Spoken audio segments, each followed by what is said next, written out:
Well, hello there. If you found this page, it's more than likely because you're having problems with the tilt wheel or telescoping wheel on your Lincoln Mark 8.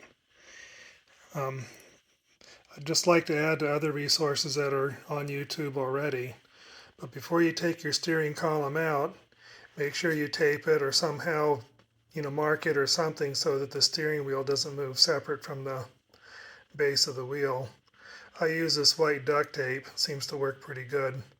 The deal is, if you let the wheel rotate indefinitely, it might screw up something inside the steering column. There might be wires in there or something like that.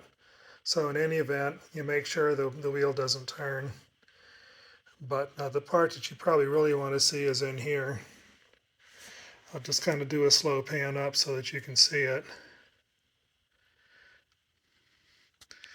There's two drive motors that go to the tilt and the telescope. They look kind of like this. They fit down over top of those two spline shafts.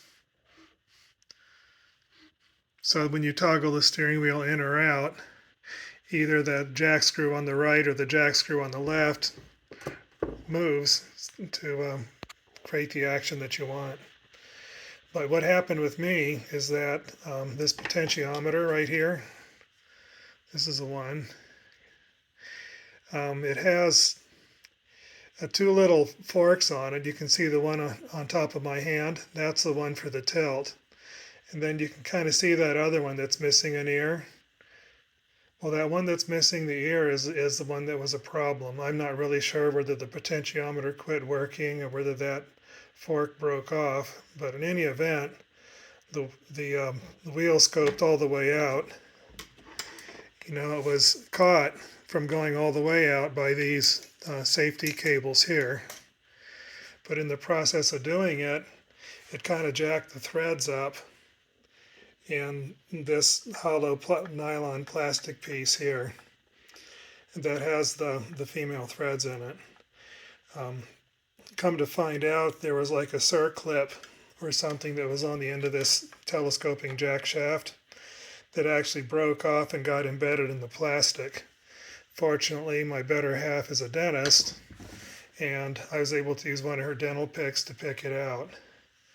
After I did that, the threads were still kind of tight, and I didn't want to run the risk of the threads being too tight and causing damage to one of these drive motors. So I took a little bit of time, and I used this abrasive compound. It works really great for removing scratches off of windshields and stuff. But I put a little bit of that. Oh, this is a better look at it, just in case you want to get it. Made by a company called Glassweld. It's a little bit on the pricey side, but it really does a great job of restoring your windshield. Anyway, I use a little bit of it on this, and I just sort of hooked a wrench up to the end of the shaft like this and ran it in and out a couple of times until it freed up. And then, of course, I spent the time to clean all the abrasive stuff out and then put the lubricant back on. But anyway, let me try to get you a closer look at the part number on this thing here, just in case you decide you want to try to find another one. I was lucky and found one on eBay that looked like it's in really good shape. Well, I'll turn this around so that you can get a better look at the part number.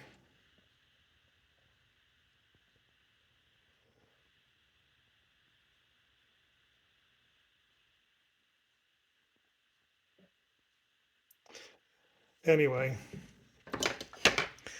so this, let me turn it around so you can see the orientation. The new potentiometer is in here.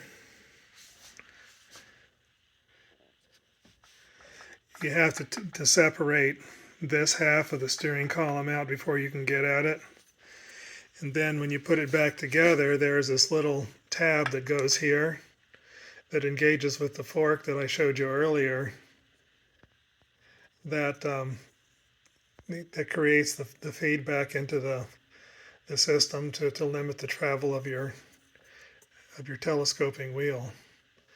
But anyway, that's about it. As far as taking the steering wheel in and out of your car, it's not really all that bad of a job. It's probably better if you have a helper who can help you with it. But the orientation of the female and male part of the shaft over here, there is grease on it that will leave a distinct mark on the spline shaft. And then there's a yellow dot on this piece over here. Unfortunately, it's out of view down here, that you can use to reorient it when it goes back together so everything lines up. It's not that bad of a job to take this thing apart, but before you mess with it, use standard safety practices.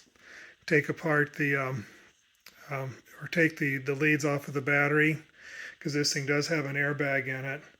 I'm not really sure what it would take to activate it, but I don't really want to play guessing games with it. Anyway, happy motoring. Oh, this is for a 1998 Lincoln Mark VIII LSC, by the way. Good luck finding parts. If you guys can think of any alternative ways of doing this or know of any sources for parts, go ahead and put it in the comments to help out the other folks that may view this site. Anyway, take care.